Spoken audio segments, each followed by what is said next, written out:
Reality is both objective and subjective. Now, of course, there's objective rules to reality and what reality is. But in a very big way, perception shapes reality.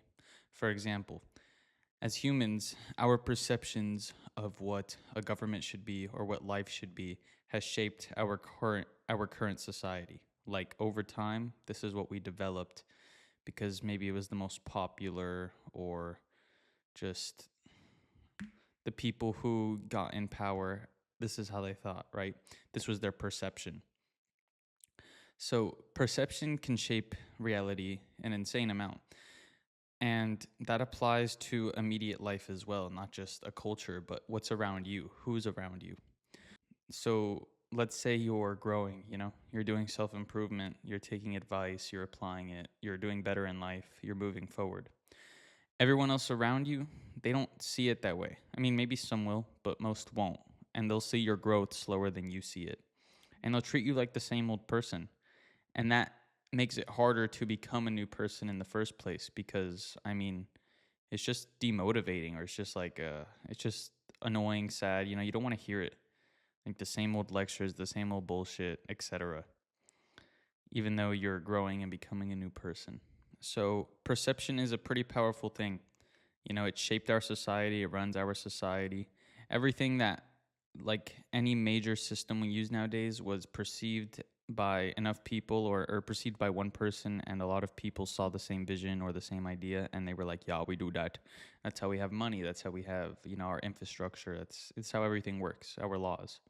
And even your identity is in people's minds. Everyone has a different perception of you. Two people could see you completely different. One might admire you and one might think you're a child or immature or I don't know, whatever, right? So it's a subjective thing, and it'll impact how they treat you, how they speak to you, everything. And so I think environment locks you in to that person. Now, I'm not saying you can't grow in the same environment that you grew up in, but I believe it makes it harder. Absolutely. Because parents still see you as a child. Your friends still remember the you who was a gooner. You get trapped in other people's outdated vision of you, their idea of you. And this can create resistance every time you try to grow because you're being anchored by all these people's energies and what they say.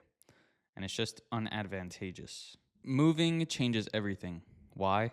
Because it's a new environment, which means nobody knows you, which means nobody has any expectation of you. You essentially reset the perception around you.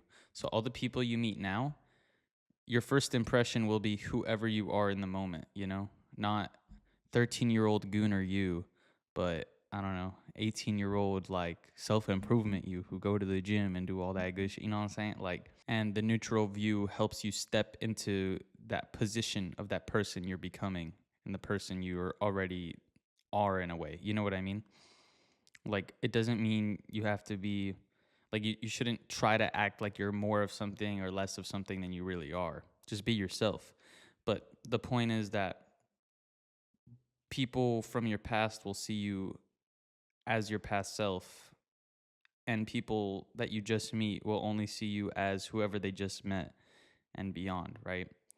But it makes such a big difference in the way you feel about life and the people around you when you don't feel misunderstood or counted out. And I think a lot of this is it creates a feedback loop. You don't feel like people see you as that inferior version of yourself. They see you as, oh, this guy has his shit together, blah, blah, blah. And it makes you feel better. It makes you feel like, yeah, I do got my shit together. And then you just keep having your shit together, It reinforces the good habits. It reinforces the growth. So you can change in your hometown, in your parents' home. You can still grow. It's just going to be harder.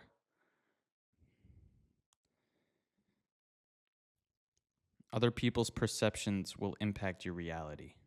Possibly, unless you just don't give a fuck, which is awesome. But most people, even subconsciously, care. Like me, I don't really give a fuck, to be honest. But there's still that little internal system that reacts, right? That, you know what I'm saying? I guess that little bit of ego, or it's just a natural reaction. Now I just make it dissipate really quick. I regulate the feeling or the thought, but I get it still. You know what I mean? It's just human. It's just like, it would piss anybody off who is confident or has an ego in themselves, even a little. It's just like, what the fuck? The fuck, biatch? But if you want to evolve fast, go somewhere else and let your actions do the speaking for you. And they'll see who you really are without any predisposed judgment. That's all. Thanks for watching. If I resonated with you or you enjoyed this video, please subscribe and turn on noties so you never miss a future upload. If you'd like to know me on a more personal level, check out my vlog, Joseph Marrone, link in the description. And you better like, or they're going to sell out of every plane ticket you ever try to buy for the rest of your life. No cap. So that's pretty sucky. Imagine just never being able to travel. Like imagine you go through all the self-improvement work, you become a millionaire, and then you can't even leave your country. That's crazy.